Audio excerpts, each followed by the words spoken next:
Many of you hearing this may be too young to remember the exploding whale incident that occurred in Oregon in the late fall of 1970. And heck, I'm fairly certain that quite a few of you weren't even born yet, so I'll give you the basic overview. On November 9th, 1970, a 45-foot-long sperm whale washed ashore on the beach near Florence.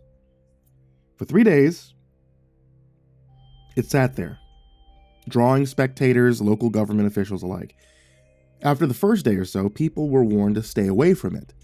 The official reasoning given was that there were concerns that certain onlookers might climb on top of the carcass and fall in addition to the putrid stench that overtook the entire beach, and the threat of the body bursting. In less than 2 days, the Oregon State Highway Division was called in to dispose of it.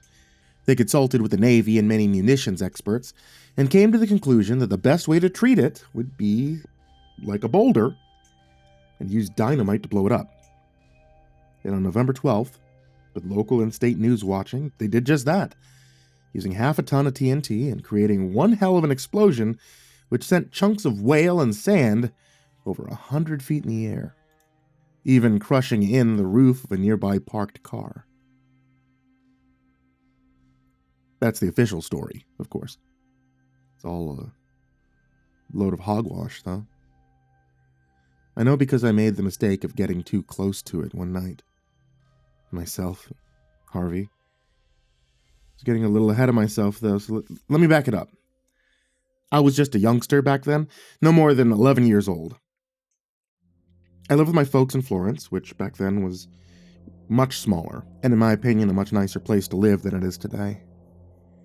I was sitting in the kitchen waiting for my mother to finish making me waffles and eggs before being taken to school when my father entered, having just stepped away to receive a phone call.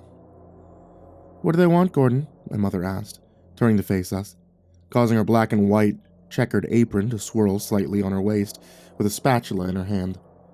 My father grunted as he sat back down at the table. "Darndest thing, actually. Apparently a sperm whale managed to beach itself out in the sand. They want me and a few others to go out and take a look at it before it starts causing a nuisance." Dad worked for the local government, specifically the area of maintaining the beaches and parks for both locals and tourists alike. "Can you take me over to see it?" I asked excitedly. It had been years since a whale had washed ashore here, and I wanted to finally see what my father had spoken about dealing with once or twice before. He simply shook his head. "Afraid not, kiddo," he said, tussling my hair with his hand. "This is grown-up business. A little too dangerous to have you around." He began to chow down on the eggs and bacon my mother brought to him. "Maybe next time," he finished, speaking around bites of his food. I hung my head, feeling slightly dejected as I began to eat my waffles and eggs. When I got to school, many of the kids were talking excitedly about the whale. "I heard it's huge. Black. It stinks to high heaven," Christy, one of the girls who sat next to me in math class, said to her friend in front of her. "Ew," her friend retorted, scrunching up her nose and causing both girls to break into a fit of giggles, which was fast silenced by the teacher, clearing his throat. Later, as I sat in the lunchroom, eating pizza squares and carrot sticks, my best friend Harvey came over and sat down, along with the other two in our friend group. "So, what's your dad say about the whale?" Michael asked, using the sleeve of his shirt to wipe pizza sauce from his face. I shrugged my shoulders.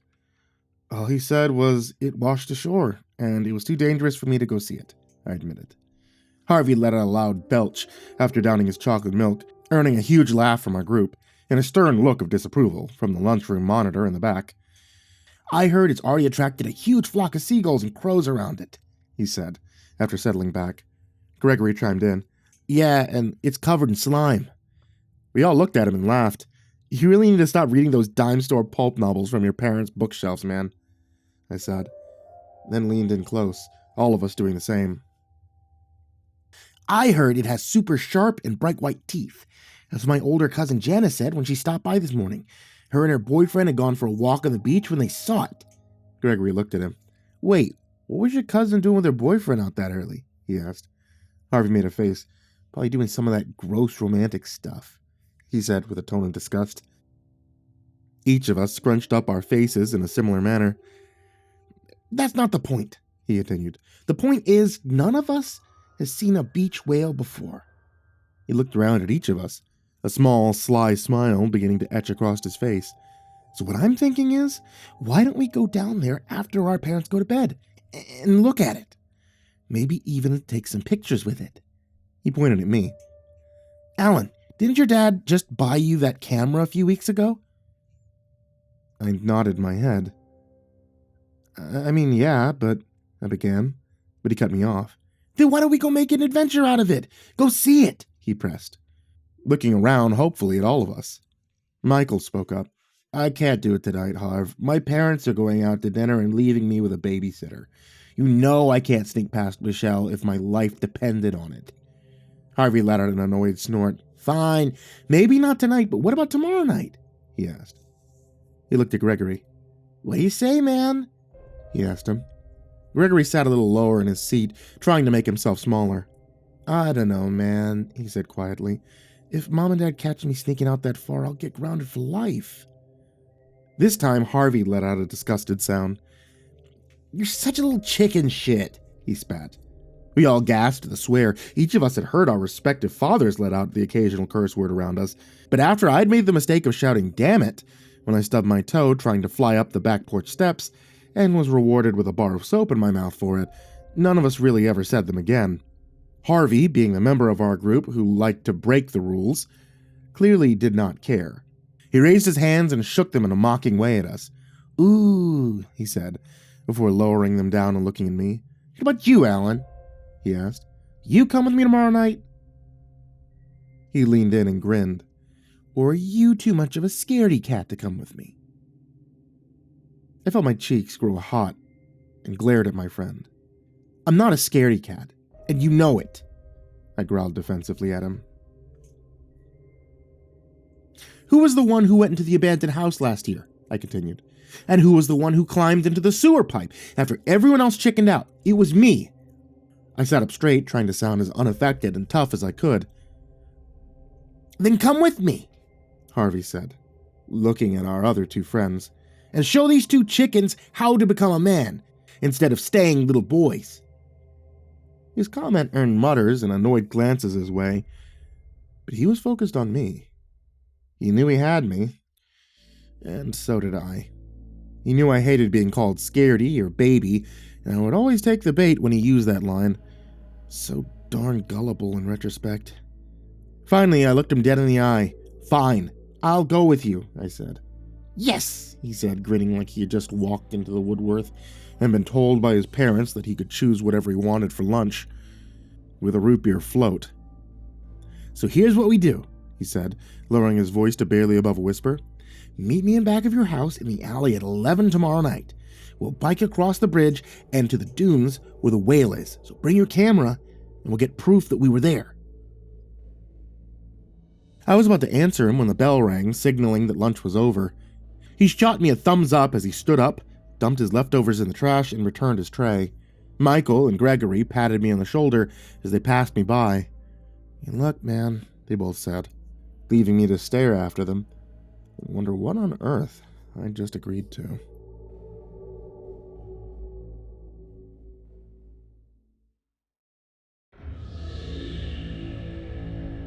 I spent the entire rest of the afternoon until the end of school staring out the window, unable to concentrate on schoolwork.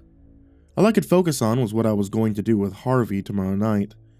When Mom picked me up at 3, I barely said anything to her about how my day went. Instead, I just looked out the window of her station wagon at the Suslaw River and the hulking shape of the dunes on the other side. When my father got home that evening from dinner, I ran over to him as he sat in his recliner watching television. So, what happened? I pestered him as he attempted to watch the news. He looked at me and gave me a tired smile. It's big, all right, he said, yawning slightly. It smells like 4-week-old garbage in the dump. They're unsure of how to get rid of it. And with that, he patted me on the head and went back to watching the screen. At dinner that evening, he spoke a little more about it to my mother when she asked about it. You know, it's strange, darling, he said, as he devoured the casserole that she had made. Normally this would be a local matter, but for some reason, Called in the Highway Division, along with some bigwigs from the State Coast Guard, naval bases. It's stranger, because I swear I saw one or two men studying it like it was some kind of specimen in a beaker, he added, before being shushed by my mother and told to finish telling her once Little Ears, code word for me, had gone to bed. As I lay in bed that evening attempting to fall asleep and instead gazing around my room at the Clint Eastwood and Steve McQueen movie posters on my wall, I thought about what he'd said. Why would such important people want to look at a dead whale? I thought. What could possibly be so special about it? I shrugged it off, then turned to face the wall as I felt the first tendrils of sleep begin to seep into me. The next day went by in a blur. The words of my teachers and friends echoed in my head and went straight in one ear and out the other, bouncing around in my brain like a beach ball, but never sticking.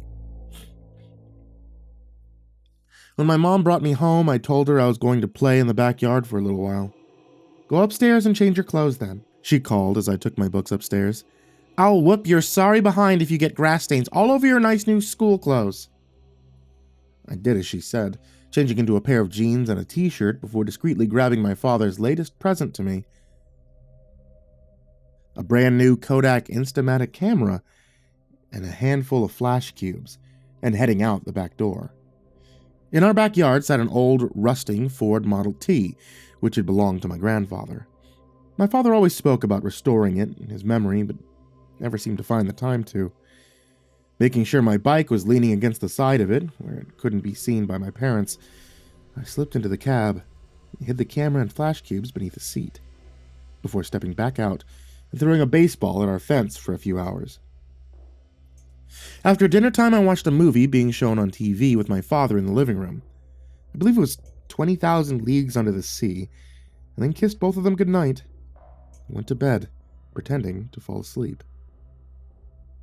I listened, and at around 10 heard them climb the stairs and shut the door to their bedroom. I waited another 20 minutes to make sure they were asleep, then threw back the covers, revealing I still had on jeans, sneakers, and a shirt, grabbed my coat off the hook behind the door, and crept downstairs, careful not to accidentally cause the floorboards on the stairs to creak. I slipped out the back door, turning up my collar at the chilly fall night air, and breathed in deeply. I whispered at the smell of the ocean, wafting over the dunes into town. Then I crept across the backyard to the darkened shape of the truck. Reaching through the open window, I retrieved the camera and flash cubes, along with a flashlight that I had swiped from under the kitchen sink, grabbed my bicycle, and wheeled it out into the alley where Harvey was waiting. Well, did you bring the camera? He whispered, and I held it up where it could be seen in the yellow streetlight over our heads. He nodded, then pressed a finger to his lips and signaled for me to follow him. Hopping onto his bike and pedaling away. I hopped on my own, and after flicking on the handlebar-mounted light to guide my way, pedaled after him. The town seemed extremely eerie at night, with all the stores closed and the houses dark. It felt like biking through a ghost town. Or a nightmare, I thought, before shaking my head. The last thing I wanted to do was scare myself into turning around. Harvey would never let me live it down. We passed through intersection after intersection, always keeping an eye out for other people. And at one point, we ducked behind a fence as a police car came slowly lumbering down the road, waiting for it to pass before continuing on. Soon enough, we passed over the bridge leading out of town and towards the dunes, the air growing colder and the smell of salt water growing thicker as we approached our destination. Finally, we came to a point where we couldn't bike any further due to the sand catching our tires, and chose instead to hide our bikes amongst the far side of the first dunes, turning on both our flashlights as we let the yellow beams guide our way as we walked to the beach. So what do you think it's going to look like? He asked, his voice filled with obvious excitement and glee. I shrugged my shoulders before realizing he couldn't see it in the dark. I don't know. It's been a day or two. Dad always told me that birds start eating it by now, so I think it'll have like a lot of holes in it. He let out a low whistle. Cool, he said. I wonder if I could stick my hand inside. I groaned. Don't do that, Harvey. You'll never get the smell off you. Then your folks will know we've been out here. He scoffed. Like I give a damn, he muttered. And I shook my head simply. After another 5 minutes, we both stopped. Ugh, what's that smell? Harvey exclaimed, covering his nose and mouth with his hand. I guess we're close, I said through my own hand. Man, it stinks, he said, then continued leading the way. I started following him when I accidentally walked into his back, nearly crashing to the sand. I raised my light to shine on the back of his head. What's the deal? I hissed, as my face throbbed with pain. But he shushed me, turning around and lowering my light. There's someone there, he hissed back. Kill your light.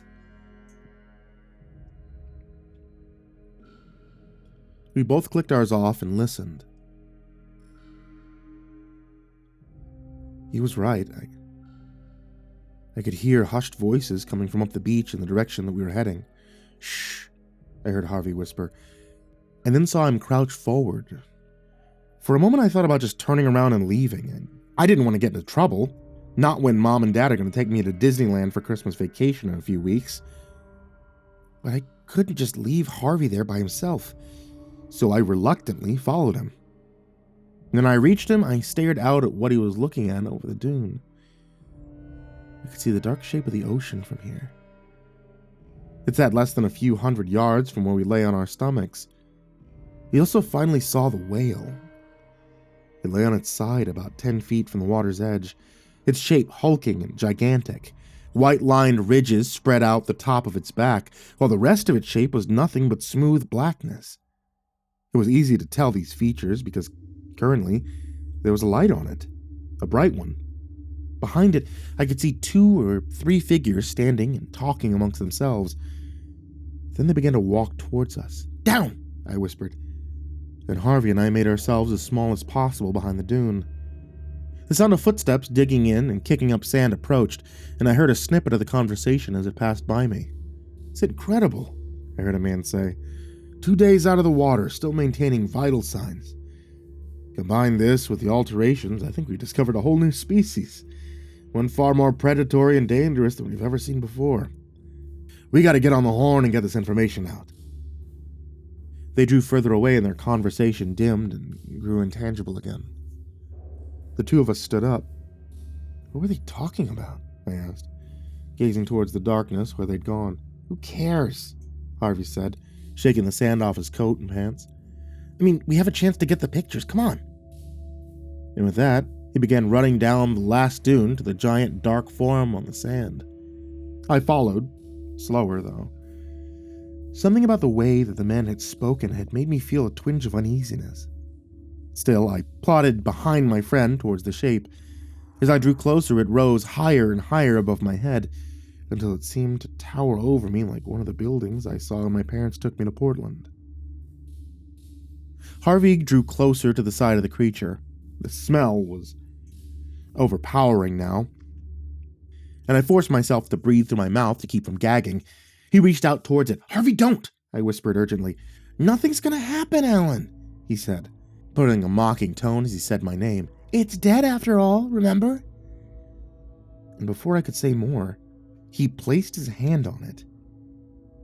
Immediately, he drew it back, his face a look of disgust. Ew! He exclaimed. What? I asked, afraid of what he'd say. It's slimy and cold, he said, then chuckled. I don't believe it. Gregory was right. He chuckled again, then waved for me to follow him around the other side. Before I stepped after him, I noticed something odd. The birds had barely touched it. I followed after him slowly, and as I drew closer, I heard him gasp. Holy shit, Alan, come look at this. Walking quickly, I rounded the edge and saw what he'd seen. The whale's mouth was huge. It yawned before us like the opening of a cave, its teeth looking like the stalactites and stalagmites at the entrance. It was wide enough that we could easily have walked inside. Wow, I breathed, staring into the blackness beyond. No joke, Harvey said excitedly. Looks exactly like the whale from Moby Dick. He ran away from me, down to the other end, and the tail is huge. It's as wide as a car. He called.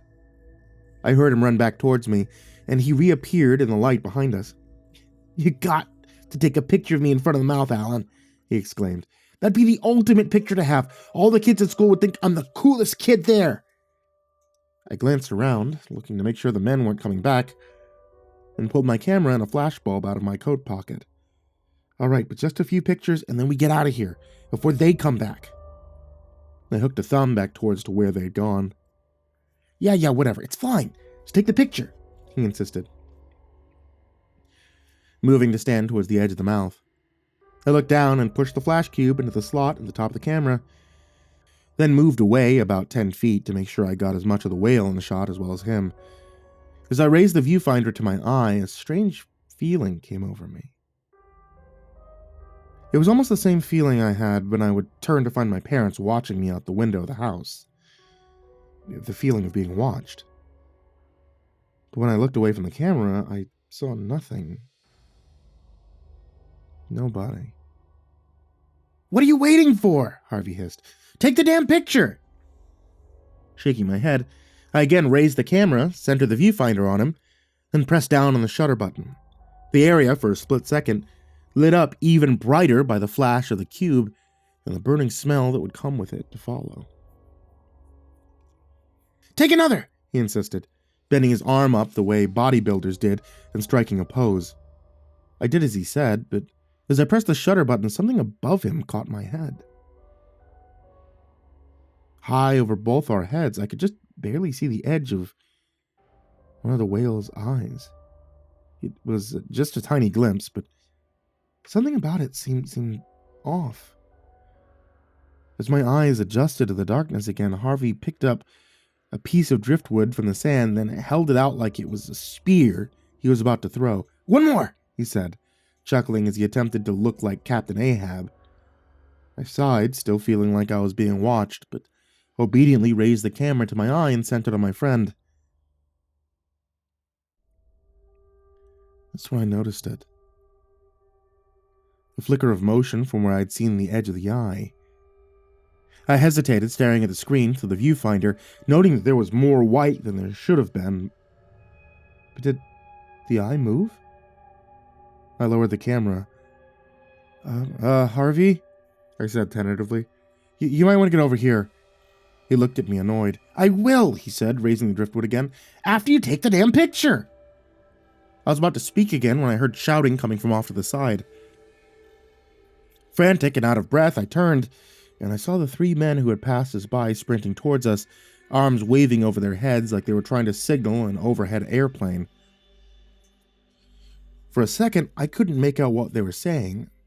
Then it became clear. Get away from it! For the love of God, get away from it! Came a man's cries. Harvey, we gotta go! I shouted, no longer trying to be discreet. I turned and saw him drop the piece of driftwood, a panicked look covering his face. What happened next happened in a fraction of a second. One moment he was there beginning to run towards me, the next, something flashed out from inside the whale's mouth, as quick as a lightning bolt. I didn't get a good look at it, but from the little I did, it looked like a tongue. But not one I'd ever seen before. It looked like it split apart in 3 places, and as though the surface of it was covered in small, sharp hooks. And in that instant, they wrapped around Harvey with the fluidity of a boa constrictor. And then he was gone. Yanked back into the mouth and down its throat. He never even had time to cry out.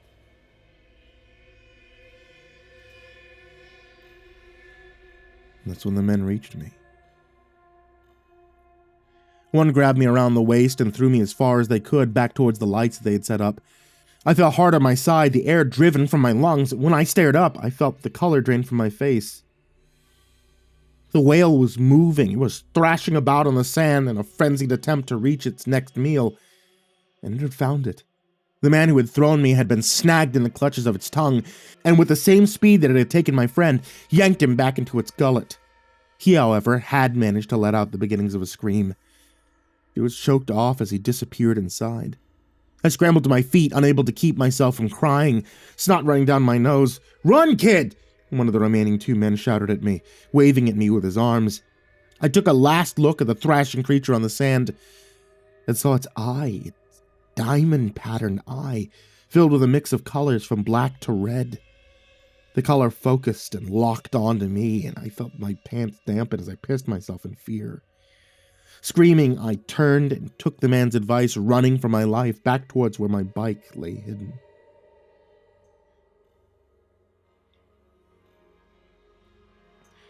I barely remember getting home that night. The frantic pedaling back into town and home, along with dropping my bike into my backyard and getting back into the house after a blur. All I know is the next thing I remember was my mother shaking me awake. "Alan, honey, I need you to focus and tell me something," she said seriously. "Have you seen Harvey since school yesterday?"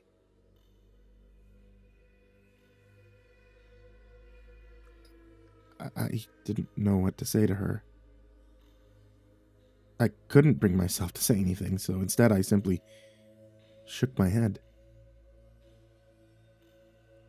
She looked at me for a second, then nodded, and went back downstairs, telling me it was time to get ready to go to school.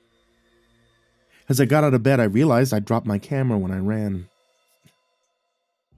The entire rest of the day, my mind couldn't focus on anything but the memories of the previous night.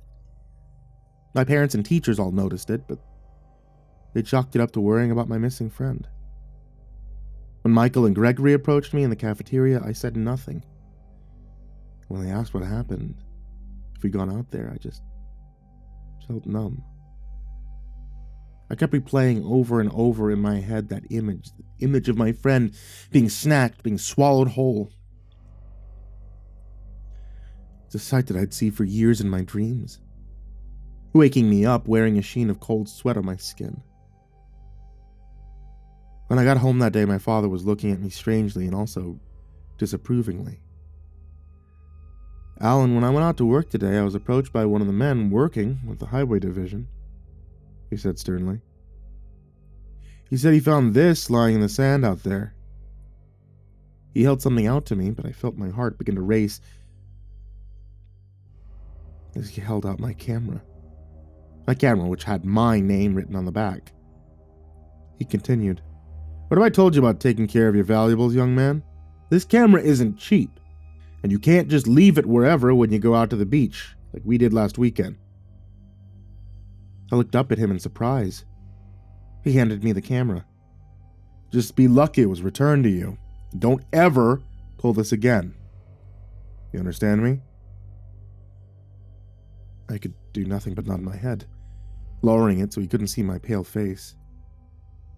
He turned and walked away from me, and I waited until he was in the kitchen before reaching and opening up the back of the camera. Inside, it was empty. The film cartridge had been taken from it, obviously by someone who didn't want anything coming back to me. I never heard from those men again. They must have deemed me as not a threat, someone who wouldn't speak about what I saw that night, so they just left me alone, with my returned empty camera as message enough. A day or so later, I sat in the living room carpet with my father behind me on his recliner. We both watched the news reporter interviewing members of the highway division, as well as members of the public, who had been kept a quarter-mile away from the black shape rising from the sand and waves. I couldn't help but shudder at the sight of it, my eyes filling with tears for my lost friend. A few moments later, everyone pulled back, and the explosives were detonated, sending huge chunks of it into the air. The reporter ended the segment interviewing spectators again and telling viewers that the remaining chunks would be buried in the sand.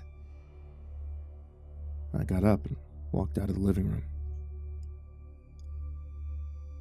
They hadn't blown it up for the reason they'd said.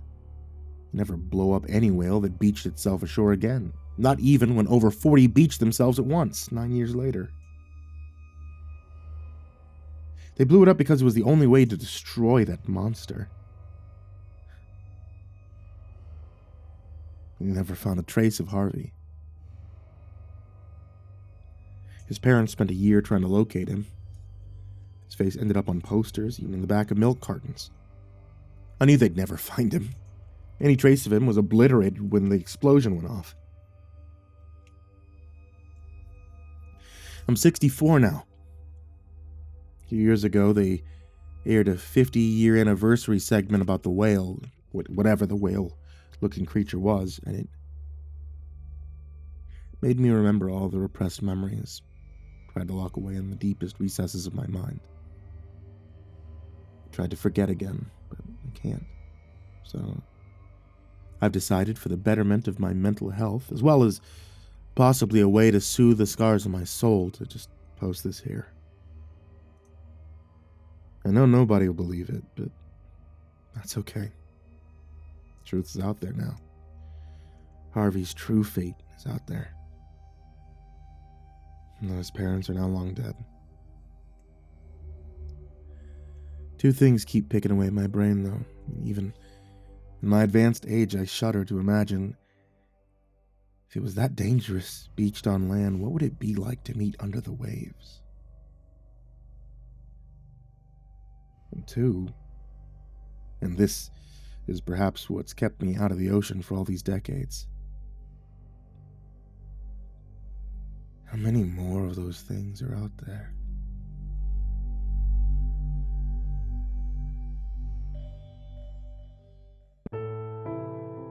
Hey there kids, it's me, MrCreepyPasta, and I just wanted to tell you thank you so much for watching tonight's video or for listening to tonight's episode of the podcast, wherever you happen to do that. So if it's like on YouTube, then you're probably, watching the video, but if it's on, not, then you're probably listening to the podcast, like with Spotify or with Apple or something like that. But yeah, thank you so much for listening.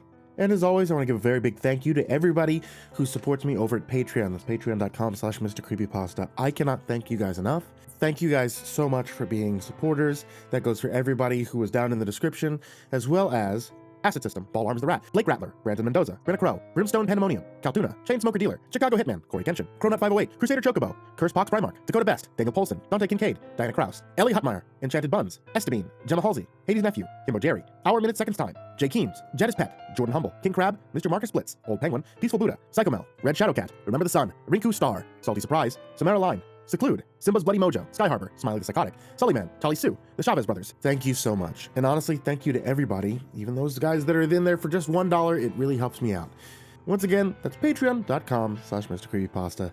Or if you guys like to just listen, honestly, that helps me out a lot too. Thank you guys so much for being here. Thank you for listening. Thank you for watching. And sweet dreams.